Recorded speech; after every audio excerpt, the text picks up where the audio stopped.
வணக்கம் மாணவர்களே. இன்றைய நன்னெறி கல்வி பாடம். இன்றைய நாள் திங்கட்கிழமை 30ஆம் தேதி ஆகஸ்ட் மாதம். மாணவர்களே, இன்றைய பாடம் நெறி 9 துணிவு. தொகுதி 9 நெறி 9 துணிவு. இன்றைய பாடத்தின் தலைப்பு துணிவு அறிவேன். ஆக மாணவர்களே, துணிவு என்பது என்ன? துணிவு என்றால் என்ன? ஆக துணிவு என்பது தைரியம், துணிச்சல், வீரம் என்று பொருள்படும். மாணவர்களே, துணிவு என்பது துணிச்சல், தைரியம், வீரம் என்று பொருள்படும். நாம் பல்வேறான சூழல்களில், அதாவது பல்வேறு சூழல்களில் துணிவை நாம் கடைபிடிக்கலாம். ஆக பாடநூல் பக்கம் 44 உள்ள சில சூழல்களை பார்ப்போம். ஆசிரியை உங்களுக்கு துணிவை பற்றி விளக்குகிறேன். முதல் சூழல் 1. இந்த படத்தை பாருங்கள் மாணவர்களே. 2 மாணவர்கள் உரையாடி கொண்டிருக்கின்றனர். ஆக 2 மாணவர்களில் ஒரு மாணவர் மற்றொரு மாணவனை பார்த்து உன்னால் வேகமாக ஓட முடியாது என்று பரிகாசம் செய்கிறார். ஆக ஓட்டப்பந்தயத்தில் பங்கேற்க உள்ள இந்த மாணவனை பார்த்து இந்த மாணவன் கேலியாக பேசுகிறார். ஆக இம்மாதிரியான சூழலில் இந்த ஓட்டப்பந்தயத்தில் பங்கேற்கவிருக்கும் இந்த மாணவன் எவ்வாறு செயல்படுவார்? அந்த மாணவன் உன்னால் வேகமாக ஓட முடியாது என்று கூறியவுடன் அவர் சோர்ந்து போய் அந்த போட்டியிலிருந்து விலகிக் கொள்வாரா? அந்த போட்டியிலிருந்து விலகிக் கொள்வாரா அல்லது போட்டியில் பங்கேற்பாரா? அடுத்த படத்தை பாருங்க. அந்த போட்டியில் பங்கேற்கும் மாணவர் என்னால் முடியும் என்று நிரூபித்து காட்டுவேன், என்னால் முடியும் என்று நிரூபித்து காட்டுவேன் என்று கூறி அந்த போட்டியில் அவர் பங்கேற்கிறார். ஆக அவர் அந்த போட்டியில் மற்ற மாணவர்களை முந்திக் கொண்டு வேகமாக ஓடிக்கொண்டிருக்கிறார். ஆக மாணவர்களே, துணிவுடன் செயல்படுதல். அதாவது இந்த மாணவர் அந்த போட்டியில் பங்கெடுக்கும் அந்த மாணவரை பார்த்து பரிகாசம் செய்கிறார், கேலி செய்கிறார். அவளால் கண்டிப்பாக ஓட முடியாது என்று கேலியாக பேசுகிறார்.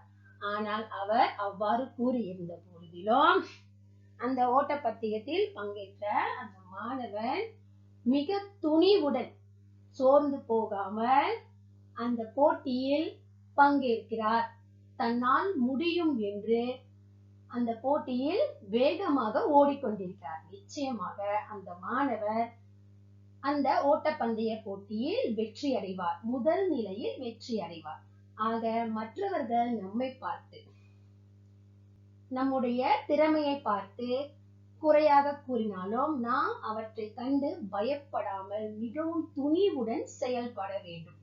அவ்வாறு செயல்பட்டீர்கள் என்றால் கண்டிப்பாக உங்களால் வெற்றி அடைய முடியும். எந்த ஒரு காரியத்திலும் நாம் துணிவுடன் செயல்பட வேண்டும்.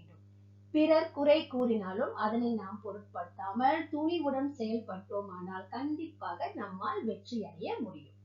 சரியா மாணவர்களே? துணிவுடன் செயல்படுதல். மாணவர்களே, பாடநூல் பக்கம் 44 உள்ள 2வது சூழலை பார்ப்போம். சூழல் 2. இந்த படத்தை பாருங்கள். இந்த படத்தில் உள்ள மேல் பகுதியில் ஒரு மாணவி அல்லது அந்த சிறுமி வேகமாக ஓடும் பொழுது தவறுதலாக அங்கே வைக்கப்பட்டிருக்கும் அந்த பூந்தொட்டியை தட்டி விட்டு விடுகிறார். ஆக அந்த பூந்தொட்டி உடைந்து விடுகிறது. ஆக அந்த சிறுமி செய்த தவற்றை ஒப்புக்கொள்கிறார். செய்த தவற்றை ஒப்புக்கொள்வேன், அதாவது பூந்தொட்டியை உடைத்து விட்டதாக தன் அம்மாவிடம் கூறி அவள் அதனை ஒப்புக்கொள்கிறார். ஆக மாணவர்களே, நீங்கள் செய்யும் தவறு எதுவாக இருந்தாலும் அதனை நீங்கள் துணிவுடன் ஒப்புக்கொள்ள வேண்டும். செய்த தவற்றை நீங்கள் ஒப்புக்கொள்ள வேண்டும். செய்த தவற்றை ஒப்புக்கொண்டு நீங்கள் மன்னிப்பு கேட்க வேண்டும். ஆக செய்த தவற்றை நீங்கள் ஒப்புக்கொள்ளாமல் அதனை மறைப்பதற்கு நீங்கள் பல தவறான செயல்களை செய்யக்கூடும். உதாரணமாக பொய் சொல்லக்கூடும், அல்லது அந்த அந்த பொய்யை மறைப்பதற்காக பல மாதிரியான தவறுகளை செய்யக்கூடும். ஆக மாணவர்களே, நீங்கள் செய்யும் தவற்றை மிக துணிவுடன் ஒப்புக்கொள்ள வேண்டும். அந்த தவற்றை ஒப்புக்கொண்டு நீங்கள் அதற்காக மன்னிப்பு கேட்க வேண்டும். இனிமேல் இது போன்ற தவறை செய்ய மாட்டேன் என்று உறுதி கூற வேண்டும், மன்னிப்பு கேட்க வேண்டும். ஆக செய்த தவற்றை ஒப்புக்கொள்வதற்கு நீங்கள் துணிவை ஏற்படுத்திக் கொள்ள வேண்டும். நீங்கள் செய்த தவறை நீங்கள் கண்டிப்பாக ஒப்புக்கொள்ள வேண்டும், அதற்காக மன்னிப்பு கேட்க வேண்டும். ஆக இந்த பண்பு சிறந்த பண்பாக இருக்கும். செய்த தவற்றை ஒப்புக்கொள்வது உங்களுடைய பண்பை வெளிப்படுத்தும், உங்களுடைய சிறந்த பண்பை வெளிப்படுத்தும். ஆக எந்த ஒரு சூழலிலும் செய்த தவற்றை நீங்கள் ஒப்புக்கொண்டு அதற்காக மன்னிப்பு கேட்க வேண்டும். சரியா மாணவர்களே? மாணவர்களே, பாடநூல் பக்கம் 44 உள்ள 3வது சூழல். ஆக இந்த சூழலை பாருங்கள். இந்த சூழலில் ஒரு சிறுமி கையில் தடியுடன் மெதுவாக நடந்து சென்று கொண்டிருக்கிறாள். அவளுடைய காலில் ஒரு பிரச்சனை இருக்கிறது. அவளால் சாதாரணமாக நடக்க இயலவில்லை. அவளிடம் இருந்த அந்த குறை, அவளிடம் காணும் அந்த குறையை இந்த சிறுவன் கேலி செய்கிறான். ஆக அந்த சிறுவன் செய்யும் கேலி பேச்சை கண்டிப்பேன் என்று இந்த சிறுமி கூறுகிறார். ஆக மாணவர்களே, யாராவது உங்களை கேலி பேசினாலோ கிண்டல் செய்தாலோ நீங்கள் துணிவுடன் அந்த தவற்றை சுட்டி காட்ட வேண்டும். உங்களை யாரும் கேலி செய்தாலோ அல்லது மற்றவர்களை யாரும் கேலி செய்தாலோ அது தவறு என்று உங்களுக்கு தெரிந்தால் தைரியமாக துணிவுடன் நீங்கள் அதனை சுட்டி காட்ட வேண்டும். அவர்களுடைய தவற்றை நீங்கள் அவர்களுக்கு உணர்த்த வேண்டும். சரியா மாணவர்களே? யாரேனும் கிண்டல் செய்தால் நீங்கள் துணிச்சலுடன் அந்த தவற்றை நீங்கள் சுட்டி காட்டி அவர்களுக்கு அந்த தவற்றை உணர்த்த வேண்டும். சரியா மாணவர்களே? மாணவர்களே, சற்று முன்பு ஆசிரியர் கூறியது போல யாரேனும் உங்களையோ அல்லது பிறரையோ கேலி செய்தாலோ கிண்டல் செய்தாலோ அல்லது தவறாக அவர்களை பற்றி பேசினாலோ நீங்கள் துணிவுடன் அவர்களுடைய தவற்றை சுட்டி காட்ட வேண்டும். எந்த ஒரு சூழ்நிலையிலும் உங்களுடைய தன்மானத்தை பாதிக்கும் சூழல் இருந்தால் ஆக நீங்கள் தைரியத்துடன் துணிவுடன் அவற்றை நீங்கள் தட்டி கேட்க வேண்டும், சுட்டிக்காட்டி அவர்களுடைய தவற்றை நீங்கள் எடுத்துரைக்க வேண்டும். ஆக மாணவர்களே, எந்த ஒரு சூழ்நிலையிலும் உங்களுடைய தன்மானத்தை பாதிக்கும் செயல்களுக்கு நீங்கள் உடன்படக்கூடாது. நீங்கள் துணிவுடன் அவற்றை சுட்டிக்காட்டி தவறுகளை எடுத்து கூற வேண்டும். சரியா மாணவர்களே? மாணவர்களே, இன்றைய பாடத்தில் நெறி 9 துணிவு மனப்பான்மையை பற்றி அறிந்து கொண்டீர்கள். துணிவு என்றால் என்ன என்பதனையும் தெரிந்து கொண்டீர்கள். ஆக மாணவர்களே, இன்றைய பாடத்திற்கான பயிற்சி, இந்த பயிற்சி உங்களுக்கு வழங்கப்பட்டுள்ள பயிற்சியில் உள்ள பயிற்சியாகும். ஆக சூழலுக்கு ஏற்ற துணிவான செயல்களை இணைத்திடுக. மாணவர்கள், இங்கே உங்களுக்கு 6 சூழல் படங்கள் கொடுக்கப்பட்டிருக்கின்றன. ஆக ஒவ்வொரு சூழல் படங்களையும் நீங்கள் கவனமாக பார்க்க வேண்டும்.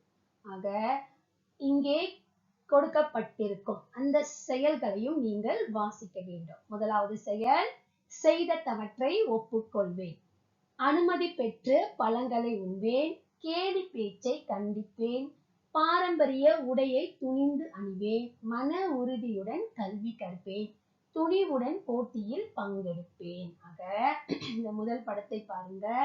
இந்த படத்தில் இந்த மாணவி என்ன செய்து விட்டார்? தவறுதலாக ஒரு பூந்தொட்டியை உடைத்து விட்டார். ஆக இந்த சூழலில் அவள் மேற்கொள்ளும் அந்த துணிவான செயல் என்ன மாணவர்களே? செய்த தவற்றை ஒப்புக்கொள்வேன். செய்த தவற்றை ஒப்புக்கொள்வேன். அடுத்ததாக இந்த இரண்டாவது படத்தை பாருங்கள். இந்த சிறுமி கையில் தடியுடன் நொண்டி நடந்து செல்கிறாள். அவள் நடந்து செல்வதை பார்த்த இந்த சிறுவன் கேலியாக பேசுகிறான். ஆக இந்த சூழலில் நீங்கள் மேற்கொள்ளும் துணிவான செயல் என்ன மாணவர்களே? சிந்தியுங்கள். அடுத்ததாக மூன்றாவது படத்தை பாருங்கள். இந்த படத்தை பார்த்தீர்கள் என்றால் சுவருக்கு அப்பால் ஒரு மரத்தில் பழங்கள் காய்த்து தொங்கிக் கொண்டிருக்கின்றன. அந்த பழத்தை இவர் பார்த்து கொண்டிருக்கிறார். இந்த பழங்களை அவர் சாப்பிடுவதற்கு எண்ணுகிறார். ஆக இந்த சூழலில் இவர் மேற்கொள்ளும் துணிவான செயல் என்ன? சுவருக்கு அப்பால் இருக்கும் பழங்கள் இவருக்கு பிடிக்கும் என்றால், இவர் சாப்பிட வேண்டும் என்றால் கண்டிப்பாக அந்த மரத்திற்கு சொந்தக்காரரிடம் அனுமதி பெற வேண்டும். ஆக இவர் எம்மாதிரியான துணிவான செயலை மேற்கொள்வார்? அடுத்ததாக 4வது படத்தை பார்த்தீர்கள் என்றால் இங்கே இரண்டு சிறுவர்கள் ஒரு போட்டியில் பங்கேற்கிறார்கள். ஆக இவர்களுடைய துணிவான செயல் என்ன மாணவர்களே?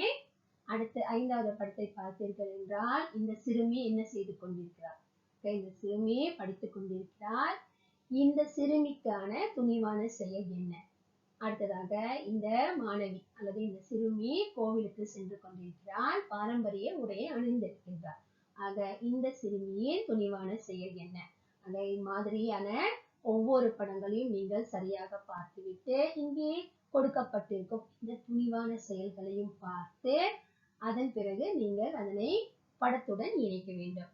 சரியா மாணவர்களே? இந்த பயிற்சியை செய்து முடித்து விடுங்கள். மீண்டும் அடுத்த பாடத்தில் சந்திப்போம். நன்றி.